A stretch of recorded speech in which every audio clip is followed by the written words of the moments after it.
এই দেখুন বন্ধুরা ভেজে নিয়েছি এরকম করে। এই দেখুন ভেতরের পুরটা দেখুন আর উপরের লেয়ারগুলো দেখুন একদম ঠিকঠাক কিন্তু ভাজা হয়েছে। নমস্কার বন্ধুরা, পিওর রান্নাঘরে আপনাদের সকলকে স্বাগত। আমার আজকের রেসিপি হলো ভেজিটেবল চপ। শীতকালে কিন্তু এরকম নানান রকম সবজি দিয়ে ভেজিটেবল চপ খেতে ভালো লাগে, কারণ এই সময় সমস্ত সবজি টাটকাই পাওয়া যায়। আপনারা কিন্তু অবশ্যই পুরো রেসিপিটা শেষ পর্যন্ত দেখবেন। ভালো লাগলে লাইক শেয়ার কমেন্ট করে জানাবেন এবং সাবস্ক্রাইব করবেন আমাদের চ্যানেলটাকে। তাহলে চলুন আমরা রেসিপিটা শুরু করি। ভেজিটেবল চপ করার জন্য আমি প্রথমে সবজিগুলো কেটে নেব। প্রথমে আমি বিটটা কেটে নিচ্ছি।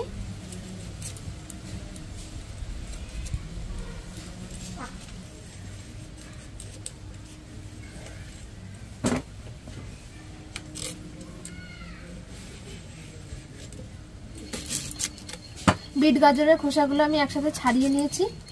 এবার এরকম সরু সরু করে কুচিয়ে নেব। এইভাবে সরু সরু করে কুচলে কিন্তু ভাজার সময় তাড়াতাড়ি ভাজা হয়ে যাবে। বন্ধুরা বিট গাজর দেখুন এরকম সরু সরু করে কুচিয়ে নিয়েছি দুটোই। আর আমি এখানে অল্প কিছু মটরশুঁটি দিয়েছি, আপনারা চাইলে নাও দিতে পারেন। ভেজিটেবল চপের জন্য ভাজা মশলা তৈরি করে নেব। তার জন্য আমি কড়াই দিয়ে দিচ্ছি শুকনো লঙ্কা, গোটা ধনে, শুকনো খোলায় নেড়ে নেব। ধনে আর শুকনো লঙ্কা হালকা করে নেড়ে নিয়েছি। এ দুটো ভাজতে একটু সময় লাগে, তাই প্রথমে দিয়ে দিচ্ছি 1 চামচ মৌরি, 1 চামচ জিরে। ভালো করে শুকনো খোলায় নেড়ে তুলে নেব। সবকিছু ভালোভাবে নেড়ে নিয়েছি, ভাজা ভাজা করে নিয়েছি। এবারে নামিয়ে নিচ্ছি।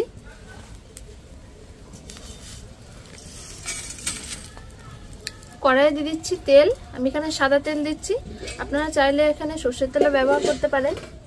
কুচিয়ে রাখা বিট গাজর আর মটরশুঁটিটা দিয়ে দিচ্ছি। দিয়ে দিচ্ছি স্বাদ মতো লবণ। আমি এখন অল্প করে দিচ্ছি, স্বাদ নয়তো বোঝা যাবে না কমে যাওয়ার পরে। নেড়ে নিচ্ছি, ঢাকা দিয়ে দিচ্ছি, একটু সেদ্ধ হয়ে যাবে। শুকনো খোলায় ভেজে রাখা মশলাগুলো গুঁড়ো করে নিচ্ছি।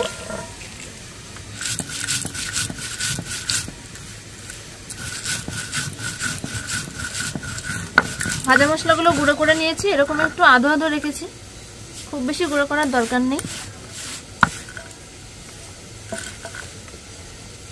আমি এখানে কয়েক টুকরো আদা নিয়েছি, একটু থেতো করে নেব।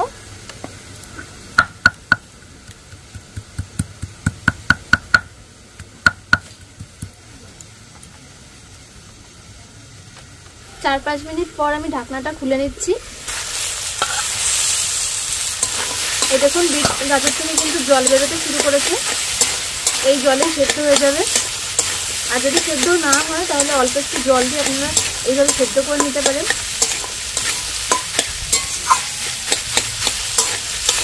আবারও ঢাকা দিয়ে দিচ্ছি। এই সময় কিন্তু জালটা একটু কম রাখতে হবে, নয়তো নিচে পুড়ে যাবে কড়াইয়ে। বন্ধুরা আমি এবার ঢাকনাটা খুলে নিচ্ছি। এর মধ্যে আমি 2-3 বার নেড়ে নিয়েছি ঢাকনা খুলে। এবার আমি এই যে একটা গ্লাস নিয়েছি, এই গ্লাস দিয়ে বিট গাজরগুলো ভালো করে একটু থেতো করে নেব। আপনাদের কাছে যদি ম্যাশার থাকে তাহলে তাই দিয়েও করতে পারেন, একটু সুবিধা হবে। ওই দেখুন অনেকটাই কিন্তু কমে এসেছে সেদ্ধ হয়ে। এই কাজটা করার সময় কিন্তু উনুনের জাল কমিয়ে রাখতে হবে, চাইলে আপনারা উনুন থেকে নামিয়ে নিয়েও করতে পারেন।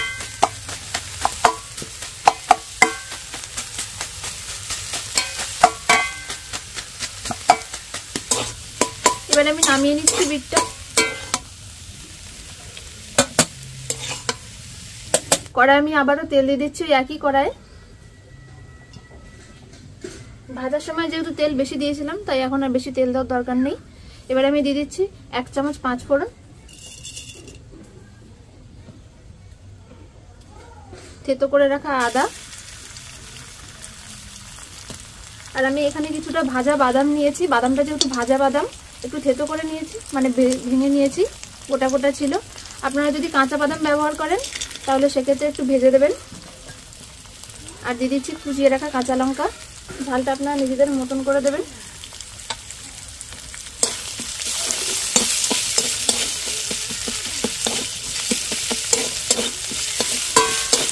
এতে আমি দিয়ে দিচ্ছি খুব সামান্য একটু হলুদ গুঁড়ো।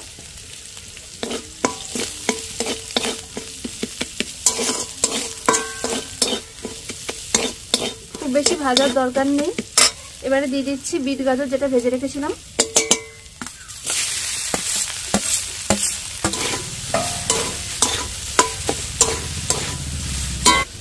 তিনটে বড় বড় সাইজের আলু আমি প্রথমে সেদ্ধ করে নিয়েছিলাম, সেই আলুগুলো একটু হাতে করে ভেঙে দিয়ে দিচ্ছি।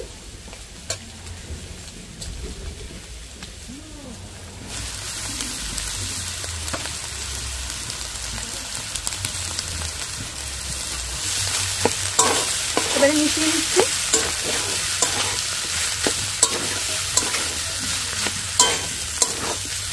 সবকিছু ভালোভাবে মিশিয়ে নেওয়ার পর ভাজা মশলা একটু দিয়ে দিচ্ছি, আর দিয়ে দিচ্ছি ধনেপাতা কুচি। যেহেতু শীতকাল, ধনেপাতা দিলে একটু ভালো লাগে সবকিছুতেই, না চাইলে নাও দিতে পারেন। এবারে মিশিয়ে নেব সবকিছু।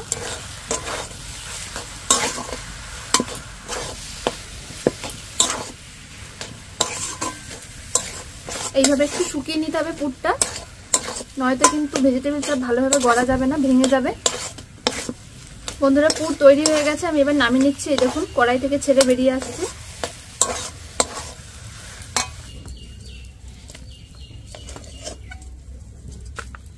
আমি এখানে কিছুটা জল নিয়েছি, গোলাটা তৈরি করে নেব। তার জন্য দিয়ে দিচ্ছি 2 চামচ মতো ময়দা। যেহেতু ভেজিটেবল চপ করছি তাই ডিম দিয়ে গুলছি না, আপনারা যদি ডিম দিয়ে গুলতে চান তাহলে সেভাবেও করতে পারেন। দিয়ে দিচ্ছি 2 চামচ কর্নফ্লাওয়ার, স্বাদ মতো একটু লবণ,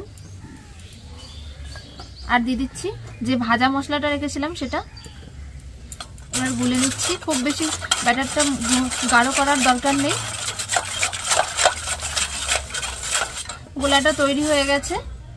এবার আমি এখানে নিয়ে নিয়েছি ব্রেড ক্রাম্বস। আমি এখানে পাউরুটির গুঁড়ো কড়াইয়ে নেড়ে নিয়েছি, তার মধ্যে দিয়ে দিচ্ছি খুব সামান্য পরিমাণে লবণ আর ভাজা মশলাটা মাখিয়ে নিচ্ছি। সবকিছু মেশানো হয়ে গেছে। এবার আমি ভেজিটেবল চপগুলো তৈরি করে নেব। কিছুটা পুর আমি নিয়ে নিচ্ছি, ঠান্ডা হয়ে গেছে কিছুটা। প্রথমে হাত দিয়ে এইভাবে একটু গোল করে নিয়েছি। এবারে একটু লম্বা করে নিচ্ছি, আপনারা কিন্তু যে কোনো শেপে তৈরি করে নিতে পারেন।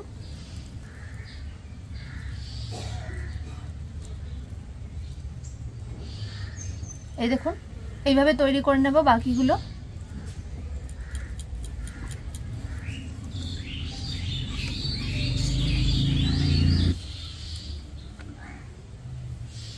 সব চপগুলো আমি তৈরি করে নিয়েছি।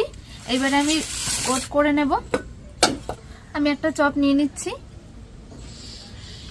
এবারে ময়দার কর্নফ্লাওয়ার যেটা গুলে রেখেছিলাম তার মধ্যে দিয়ে দিচ্ছি।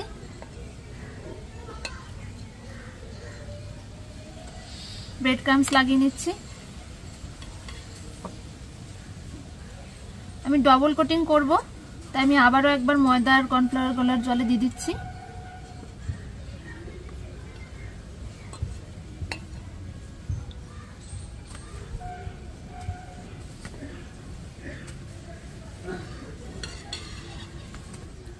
খুব ভালো করে লাগিয়ে নিয়েছি। এই দেখুন একটা তৈরি হয়ে গেছে। বন্ধুরা সব চপগুলো আমি কোটিং করে নিয়েছি। এই দেখুন ডবল কোটিং করার ফলে কিন্তু চপগুলো খুব সুন্দরভাবে কোট করা হয়ে গেছে। এবার আমি ভেজে নেব। কড়াইয়ে দিয়ে দিচ্ছি সাদা তেল। তেলটা একটু গরম করে নেব। তেল গরম হয়ে গেছে, এক এক করে আমি এবার চপগুলো ভেজে নিচ্ছি। প্রথমে বেশি দেব না।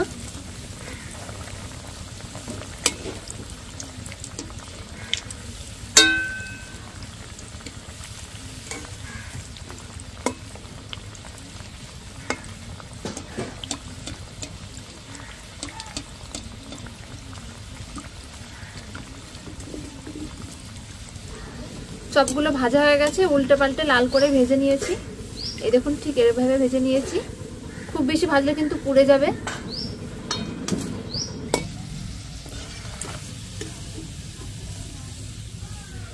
এই দেখুন বন্ধুরা ভেজে নিয়েছি এরকম করে। বন্ধুরা একটা চপ আমি ভেঙে দেখাচ্ছি, দেখুন।